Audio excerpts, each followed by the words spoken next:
ఆదివారం పొద్దున్నే లేచి సీరియస్గా నడుచుకుంటూ వస్తున్నాను పార్క్లోకి. నాకన్నా ముందే ఎప్పుడో 6:30కే లేచి మా వాళ్ళు పార్క్కి వచ్చేసారు. ఇంకా నేను లేచి ఫ్రెష్ అయ్యి పని చేసుకొని వచ్చి చూస్తున్నాను ఏం చేస్తున్నారా అని.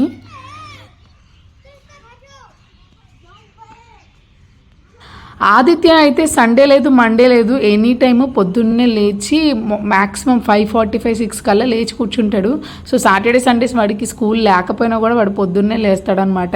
ఇంకా నేను ఎప్పుడు లేస్తానా అని వెయిట్ చేస్తూ ఉంటాడు. సో ఈ ఎదురుగా కనిపిస్తుంది కదా ఈ క్వార్టర్స్, ఫస్ట్ మనకి యాక్చువల్గా ఇది రావాలన్నమాట. కానీ ఆ టైంకి అది ఖాళీ అవ్వలేదు. సో అందుకని మనకి వేరే క్వార్టర్స్ వచ్చింది. ఈ పక్కనన్నీ చూసారా, ఇది పెద్ద మాన్లాగా పెరిగిపోయింది కరేపాకు చెట్టు. పిల్లమూకంతా కలిసి ఏదో పడవలో తెడ్డేసి తిప్పుతున్నట్టు తిప్పేస్తున్నారు. మొత్తం అంతా మగపిల్లలే. ఆ పక్కన ఉయ్యాల్లో చక్కగా ఒక పాప కూర్చొని ఉయ్యాలుగుతుంది. చూసారా, అమ్మాయిలు అయితే అంత చక్కగా ఉంటారు కుదురుగా కొద్దిగన్నా. ఈ మగమూకున్నారే అసలు ఈ పుల్లలు పట్టుకొని ఎవరికి ఎక్కడ తగులుతుందా అని చెప్పేసి నేనైతే టెన్షన్గా అక్కడే అలా నిలబడ్డాను. వాళ్ళకి మాత్రం ఏ భయం లేదు, ఇష్టం వచ్చినట్టు పరుగులు తీసి ఆడుకుంటున్నారు. హాలిడే అయినా పొద్దున్నే లేస్తాడు కాబట్టి ఫ్రెష్గా చదివిస్తే కాస్తన్నా తలకెక్కుతుందని చెప్పేసి నేను కూడా కొంచెం ఓపిక చేసుకొని పొద్దున్నే లెగిసి ఒక 1 hour అన్న బుక్స్ ముందు కూర్చోపెడతాను. సో ప్రాక్టీస్ చేపిస్తా. ఈలోపు వాళ్ళ ఫ్రెండ్స్ వచ్చి కాలింగ్ బిల్ కొట్టేసి రా అని పిలుస్తూ ఉంటారు. రాకపోతే కటిఫ్ అని చెప్తా ఉంటారు డోర్ బయట నుంచి. ఇంకా ఒక్క నిమిషం కూడా ఆగడు, అసలు డోర్ తీసుకుని వెళ్ళిపోతాడు అనమాట. ఆల్మోస్ట్ 1 hour నుంచి ఆడుతున్నారు. ఇంకా నేను కూడా వదిలేసాను అనమాట. ఇంకా ఇప్పుడు బయటికి వెళ్ళిపోతామని చెప్తే ఇంకా ఇద్దరు కలిసి వస్తున్నారు. నేను స్టార్టింగ్లో యాక్చువల్గా ఆదిత్యకి స్పీచ్ డిలే ఉన్నప్పుడు కొంచెం మాటలు స్లోగా వస్తున్నప్పుడు కూడా నేను ఎక్కువ చేసేది ఇదే అనమాట, పిల్లలతో ఎక్కువ వదిలేస్తాను. సో అప్పుడైతే వెనకాలే ఉండేసి ఇంకా ఎక్కడ కొట్టుకుంటారా అని చెప్పి చూస్తూ ఉండేదాన్ని. సో ఇప్పుడు కొంచెం పెద్దోడయ్యాడు, ఆల్మోస్ట్ ఢిల్లీ వచ్చేసి 2 years అయిపోతుంది కాబట్టి వాడికి కూడా కొంచెం మెచ్యూరిటీ వచ్చింది. ఇంకా అలా పిల్లలతో కలిసి ఆడడం వల్లే వాడికి తొందరగా మాటలు బాగా వచ్చాయి అండ్ లాంగ్వేజ్ కూడా బాగా వచ్చింది. సో ఇవాళ లంచ్లోకి అయితే సండే కాబట్టి ములక్కాయ మటన్ చేస్తున్నాను. సో చాలామందికి ఇప్పుడు డౌట్ రావచ్చు, కార్తీక మాసం కదా తినేస్తున్నారా అని చెప్పి. సో ఈ సంవత్సరం అయితే మేము పట్టట్లేదన్నమాట, ఇంకా నాన్ వెజ్ అయితే తినేస్తున్నాము. అండ్ ఇద్దరు పిల్లలు ఫ్రెష్ అప్ అయిపోయారు. వాళ్ళే ఇంకా దేవుడికి దండం పెట్టుకొని బొట్టు పెట్టుకొని వచ్చి నాకు చూపిస్తున్నాడు ఆదిత్య. సో వీడికి కొంచెం భక్తి ఎక్కువ అనమాట. స్నానం చేసిన వెంటనే వెళ్ళి ఖచ్చితంగా దండం పెట్టుకొని బొట్టు పెట్టుకొని మరీ వస్తాడు. ఇక సండే కాబట్టి నేను లేచి ఫ్రెష్ అప్ అయ్యి పూజ చేసుకొని అండ్ బ్రేక్ఫాస్ట్ ప్రిపేర్ చేసేసరికి లేట్ అవుతుందని ఇవాళ సింపుల్గా ఫ్రూట్స్ మిల్క్తో సరిపెట్టేశాను. ఇక వెంటనే వంట కూడా స్టార్ట్ చేశాను. ఇక ఇప్పుడైతే నేను లాస్ట్ వీడియోలో ఆల్రెడీ ఒకసారి మెన్షన్ చేశాను కదా, స్పీచ్ డిలే ఉన్నప్పుడు నేను ఎలాంటి స్టెప్స్ అయితే ఫాలో అయ్యేదాన్నో ఇప్పుడు నేను మీతో షేర్ చేసుకుంటాను. ముఖ్యంగా ఇంట్లో ఇద్దరు పిల్లలు ఉన్నప్పుడు ఫస్ట్ పుట్టిన చైల్డ్కి స్పీచ్ డిలే ఉంటే డెఫినెట్గా ఆ ఇంపాక్ట్ సెకండ్ చైల్డ్ మీద పడుతుంది. సో అందుకనే మీకు అనిపిస్తే కనుక ఒకవేళ ఫస్ట్ చైల్డ్కి స్పీచ్ డిలే ఉందని చెప్పి డెఫినెట్గా దాని మీద వర్కౌట్ అయితే చేయాలి. కొంచెం కూడా నెగ్లెక్ట్ చేయకూడదు, ఎందుకంటే అది కొంచెంగా ఎక్కువయ్యి ఇంకా చాలా సివియర్గా అయిపోతుంది అనమాట. అప్పుడు మన చేయి దాటిపోయిన తర్వాత మనం ఏం చేయలేము. సో అందుకని ముందు నుంచే కొంచెం అలర్ట్గా ఉండాలి. వాళ్ళు క్విక్గా మాట్లాడుతున్నారా లేకపోతే కొంచెం డిలే ఉందా అని మనకు అర్థమైపోతుంది పేరెంట్స్కి. సో ఫస్ట్ అయితే నేను పాటించిన టిప్ అంటే వన్స్ కొంచెం స్పీచ్లో వెనకబడి ఉన్నాడు అని అనిపించగానే నేను ఫస్ట్ డాక్టర్ని కన్సల్ట్ చేశాను. సో చేసినప్పుడు వాళ్ళు నాకు ఫస్ట్ చెప్పిన విషయం ఏంటంటే, మీరు ఇలా స్టేట్స్ తిరుగుతూ ఉంటారు కాబట్టి అయితే మీ మదర్ లాంగ్వేజ్లో కానీ లేదంటే మీరు హిందీలో కానీ ఏదో ఒక లాంగ్వేజ్లోనే ఇంట్లో మాట్లాడండి అని స్ట్రిక్ట్గా చెప్పారు మాకు. ఇప్పుడు ఈ జనరేషన్లో పిల్లలు 3-4 yearsకి కూడా ఒక 2-3 లాంగ్వేజెస్ మినిమం మాట్లాడేలాగా కొంతమంది ఉంటున్నారు. బట్ వాళ్ళతో కంపేర్ చేసుకొని మన వాళ్ళు వెనకబడి ఉన్నారని అనుకోకుండా సో మనకున్న ప్రాబ్లమ్ని ఓవర్కమ్ చేయాలి. సో మనమే పాజిటివ్గా స్టార్ట్ చేస్తే డెఫినెట్గా పాజిటివ్ రిజల్ట్ వస్తుంది. సో నేను చెప్పే ఫస్ట్ టిప్ ఏంటంటే, ఏదో ఒక లాంగ్వేజ్ని పర్టికులర్గా ఫాలో అవ్వండి. సో మేము ఎక్కువ ట్రాన్స్ఫర్లు అవుతూ ఉంటాం కాబట్టి ఇంట్లో తెలుగు మాట్లాడినా సరే కంపల్సరీ హిందీ రావాలి పిల్లలకి, స్కూల్కి వెళ్తారు కాబట్టి. సో అది అందులోనూ మన నేషనల్ లాంగ్వేజ్ కాబట్టి ఇంకా ఏ స్టేట్ వెళ్ళినా ప్రాబ్లం అవ్వదని చెప్పి మేమైతే హిందీ లాంగ్వేజ్కి ప్రిఫరెన్స్ ఇచ్చాము. బట్ తెలుగు మేము మూవీస్ కానీ ఏమన్నా పెట్టినా అందులో తెలుగు చూస్తారు, తెలుగు అర్థమైపోతుంది కూడా. సో మన మదర్ టంగ్ కాబట్టి అది మనం నేర్పించక్కర్లా, అదే వచ్చేస్తుంది. నేను ఇంకా ఒక్క పర్టికులర్ లాంగ్వేజ్ అంటే హిందీ మాత్రమే మాట్లాడే వాళ్ళం. సో అది ఫస్ట్ మీరు ఏ లాంగ్వేజ్ మాట్లాడాలో డిసైడ్ చేసుకోండి. అండ్ టిప్ నెంబర్ 2 వచ్చేసి, అమ్మో మన పిల్లలు ఇంట్లోనే ఉండాలి బయటకు వెళ్తే దెబ్బలు తగిలిచ్చేసుకుంటారు అని అనుకోకుండా పిల్లల్ని ఎక్కువగా వేరే పిల్లలతో కలిసి ఆడుకోవడానికి, ఎక్కువ కమ్యూనికేట్ అవ్వడానికి బాగా మనము ఎంకరేజ్ చేయాలన్నమాట. సో ఇంట్లోనే పెట్టేసుకొని గదిలో మూసేసి లేకపోతే టీవీ పెట్టేసి అలా వదిలేకుండా సో మనము డెఫినెట్గా పిల్లలతో కలిపితే వాళ్ళతో మాట్లాడుతూ ట్రై చేస్తూ వాళ్ళకి డెఫినెట్గా లాంగ్వేజ్ వస్తుంది. సో ఈరోజు నేను వంట చేస్తుంటే ఇంకా ఎక్కడో ఆలోచిస్తున్నాను, కొద్దిగా హైలో పెట్టేశాను అనమాట ఫ్లేమ్, ఇంకా అందుకని మొత్తం పొంగిపోయింది. సో మటన్ కర్రీ చేస్తున్నాను కదా, ఇవాళ స్పెషల్ ఏంటంటే మటన్ ములక్కాయ కర్రీ.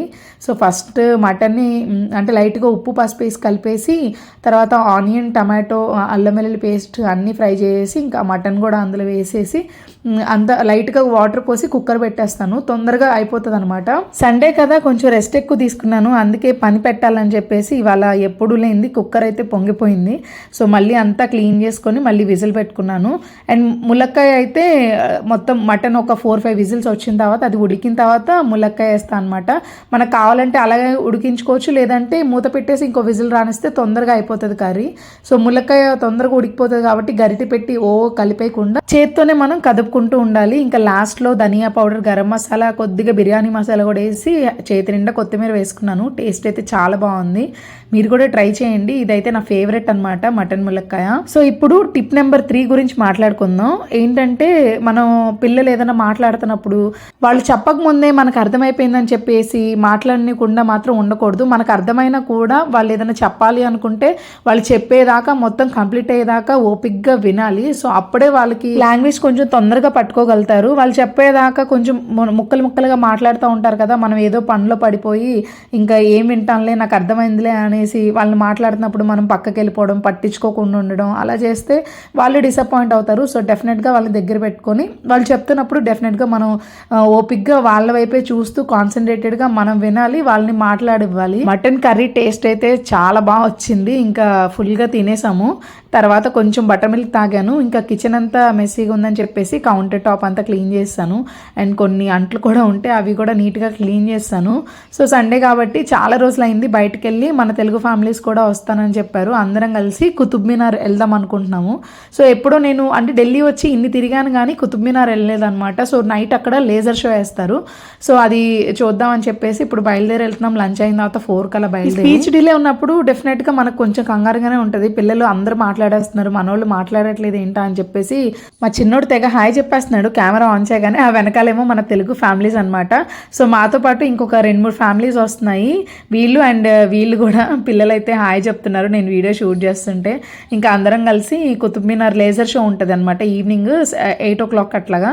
సో అది చూద్దామని వెళ్తున్నాము. ఇప్పుడు టిప్ 4 ఏంటంటే మనము మామూలుగా పిల్లలు అప్పుడప్పుడు ఫోను టీవీ చూస్తూ ఉంటారు. మనం ఎంత కంట్రోల్ చేసినా అది అందరిళ్ళల్లో కామనే కాబట్టి సో దాన్ని కూడా మనకి అనుగుణంగా ఉపయోగించుకోవాలి. మనం పిల్లలకి ఏ లాంగ్వేజ్ నేర్పిస్తున్నామో ఆ లాంగ్వేజ్ రిలేటెడ్ వీడియోస్ని పిల్లలకి చూపిస్తూ ఉంటే డెఫినెట్గా కొంచెం ఇంప్రూవ్ అవుతుంది అనమాట, హెల్ప్ అవుతుంది వాళ్ళు మాట్లాడుకునేటప్పుడు. సో ఇక్కడ మేము అందరం వెయిట్ చేస్తున్నాం లోపలికి వెళ్ళడానికి. శీతాకాలం కాబట్టి తొందరగా ఈవినింగ్ చీకటి పడిపోయింది అనమాట. సో ఇక్కడ ఫారినర్స్కి వచ్చేసి 600 రూపీస్, మన ఇండియన్స్కి అయితే 40 rupees ticket. So online payment చేస్తే కనుక ఇంకో 5 రూపీస్ తగ్గుతాయి. కుతుబ్ మినార్ మాత్రం డే టైంలో కంటే నైట్ లైట్స్తో చాలా బాగుంది.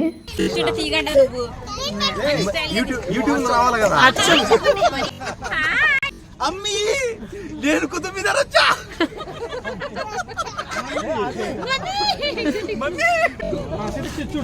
మన పక్కన ఒక యూట్యూబర్ ఉంటే మన చుట్టూ ఉన్న వాళ్ళు ఎంత అనమాట వీడియో తీస్తుంటే అయితే మేము కూడా కనిపిస్తామా అని చెప్పి కొంతమంది ఇంట్రెస్ట్తో వచ్చేవాళ్ళు ఉంటారు. బాబోయ్ మమ్మల్ని మాత్రం వీడియో తీయద్దని చెప్పి వెనక్కి వెళ్ళిపోవాలి కొంతమంది ఉంటారు. ఇక నైట్ అయిపోయింది మేము వెళ్ళేసరికి. వీడియోలో చూస్తుంటే కొంచెం చీకటిగా మీకు అనిపించవచ్చు, కానీ మాకు అక్కడ మాత్రం లైటింగ్స్తో భలే బాగుంది. మార్నింగ్ వచ్చాను నేను, చాలా ఇయర్స్ క్రితం అనమాట, 4 years బ్యాక్ మేము జమ్మూ అండ్ కాశ్మీర్ వెళ్ళేటప్పుడు వచ్చాము. సో మళ్ళీ ఇప్పుడే వస్తున్నాను. ఈసారి డే టైంలో రావాలి, వెళ్ళిపోయేలోపు ఇంకొకసారి అయినా సరే. ఈ కుతుబ్ మినార్ మనల్ని తలెత్తుకునేలా చేస్తుంది అనమాట. దగ్గర నుంచి చూస్తే మాత్రం మెడ ఇరుపుగలదు, అందుకని కొంచెం దూరం నుంచి చూడండి. దగ్గర నుంచి మాత్రం నిలిచిపోతా. చెప్పండి, ఎగ్జామ్ లో వచ్చింది నాకు కుతుబ్ మినార్ గురించి. 15 మార్క్స్ క్వశ్చన్ రాయలేకపోయావా? అప్పుడు ఇప్పుడు చూసావా కళ్ళెదురుగా కనిపిస్తుంది. నిజంగా చిన్నప్పుడు మనం స్కూల్లో చదువుకునేటప్పుడు ఎగ్జామ్స్లో వస్తే మాత్రం రాయడానికి ఎంత చదివినా ఎగ్జామ్కి వెళ్ళాక మాత్రం మర్చిపోయేవాళ్ళం కదా. అప్పుడు చదువుకునే దాన్ని మాత్రం ఇప్పుడు చూడడానికి వచ్చాము. గుర్తొస్తాయి. ఆ పైన వీళ్ళ రాణి కూర్చొని ఉంది, ఆ పైన ఈయన రాణి కూర్చొని ఉంది. ఈయన ఫేస్ ఒకసారి చూడండి. పూర్వజన్మ మన బాహుబలి మగధీర సినిమాలో లాగా ఈయన రాణి అక్కడ పైన కూర్చొని ఉంది. రాణిని ఎలాగైనా ఈయనకు కనిపించే విధంగా చూడండి. కల్పించాలా? అది చిక్క చెయ్యి ఇలా టచ్ అవ్వగానే వైబ్రేషన్స్ వస్తాయిగా. వచ్చేలాగా ఇవాళ మన ఆంధ్ర అన్నయ్యలు మంచి జోష్ మీద ఉన్నారు. అసలు మామూలు కామెడీ చేయట్లేదు అనమాట. ఇంకా వన్స్ మేము స్టెప్ ఇన్ అయిన దగ్గర నుంచి అసలు ఫుల్ కామెడీ చేస్తున్నారు. ఒక పక్కనేమో మేము పిల్లల్ని ఆపలేకపోతున్నాము, పరుగులు తీస్తున్నారు. ఇంకో పక్కనేమో వీళ్ళు కామెడీ. ఈ కుతుబ్ మినార్ ఢిల్లీ సుల్తానేట్స్ స్టార్ట్ చేసిన ఫౌండర్ దానికి గుర్తుగా, వాళ్ళ విజయానికి గుర్తుగా కట్టించాడంట ఈ కుతుబ్ మినార్ని. యాక్చువల్గా దీన్ని కట్టించిన అతని పేరు కుతుబుద్దీన్ ఐబక్. సో అతను కట్టించినప్పుడు ఈ కుతుబ్ మినార్ ఎంత హైట్ లేదు, జస్ట్ కొంచెం సగం వరకు కట్టేశాడు, అయిపోయింది. అతని తర్వాత వచ్చిన వాళ్ళు మాత్రం ఇంకా ఫ్లోర్స్ ఒక్కొక్కటి పెంచుకుంటే వెళ్ళారనమాట. సో దీని వెనకాల ఒక మసీదు కూడా ఉంది. అంతకుముందు 1980s ఈ కుతుబ్ మినార్ లోపల మెట్లు ఉంటాయి అనమాట, లోపలికి కూడా అలౌ చేసేవాళ్ళు. సో ఒకసారి ఇలాగే ఎక్స్కర్షన్ కోసం వచ్చిన పిల్లలు లోపలికి వెళ్ళినప్పుడు సంథింగ్ ఏదో ఇన్సిడెంట్ జరిగి లోపల కొంతమంది చనిపోయారనమాట, పిల్లలు కూడా ఉన్నారు అందులో. సో అప్పటి నుంచి ఇంకా లోపలికి ఎంట్రీ అనేది కంప్లీట్గా ఆపేశారు, ఓన్లీ బయట నుంచి చూడడమే. నైట్ 8 o'clockకి చూస్తున్నారు కదా, ఇలా లేజర్ షో వేస్తారు. సో ఇది కూడా కవర్ చేసుకునేలాగా రండి. అండ్ తిరగడానికి మాత్రం బాగా ఓపిక కావాలి. నాకైతే ఈ లేజర్ షోలో మొత్తం దీని మీద చాలా రకాల, అంటే డిఫరెంట్ స్టేట్స్కి సంబంధించినవి అన్నీ వేశారు. అందులో సగం అయితే నాకు అర్థం కాలేదు. ఇంకా ఈ లేజర్ షో వీడియో అయితే హారిజెంటల్గా తీయడానికి కుదరదు, ఫోన్ పట్టదనమాట ఈ కుతుబ్ మినార్. సో అందుకని నేను వెర్టికల్గా పెట్టి తీశాను. సో ఈ సండే అయితే చాలా రోజుల తర్వాత మధ్యాహ్నం గట్టిగా లంచ్తో అండ్ ఈవినింగ్ అయితే ఇలా సరదాగా సాయంత్రం బయట తిరిగేసి ఇంటికి వెళ్ళాము. సో నేనైతే ముందు చెప్పాను కదా, టిప్స్ అయితే కొన్ని షేర్ చేశాను. సో మన వీడియో చూసే వాళ్ళల్లో పిల్లలకి ఎవరికన్నా స్పీచ్ డిలే ఉంటే డెఫినెట్గా టిప్స్ ఫాలో అవ్వండి, హెల్ప్ అవుతాయి. సో అంతకుముందు నేను వీడియో పెట్టినప్పుడు కొంతమంది కామెంట్ చేశారనమాట, సో మీరు ఫాలో అయిన టిప్స్ ఉంటే షేర్ చేయండి అక్క అని చెప్పి. ఈ వీడియోలో డీటెయిల్డ్గా షేర్ చేశాను. చూసారా, ప్రశాంతంగా వీడియో కూడా తీయనివ్వట్లేదు, అంత కష్టంగా ఉంటుంది వీడియో తీయడం పిల్లలతో. కానీ చూసే వాళ్ళకి మాత్రం చాలా ఈజీగా ఉంటుంది, కానీ అంత ఈజీ కాదనమాట. మన వీడియో చూసిన సబ్స్క్రైబర్స్ అందరికీ నేను పెట్టే రిక్వెస్ట్ ఏంటంటే, వీడియో నచ్చితే డెఫినెట్గా లైక్ చేయండి, లైక్ చేయడం మాత్రం మర్చిపోవద్దు. నేను షేర్ చేసిన టిప్స్ డెఫినెట్గా హెల్ప్ అవుతాయి, ఒకసారి మీరు ట్రై చేయండి. అండ్ వీడియో నచ్చితే మర్చిపోకుండా లైక్ మాత్రం చేయండి. అండ్ నెక్స్ట్ వీడియోస్ కోసం సబ్స్క్రైబ్ చేసుకోండి. ఇంటికి వెళ్ళిపోతున్నాం, బాయ్.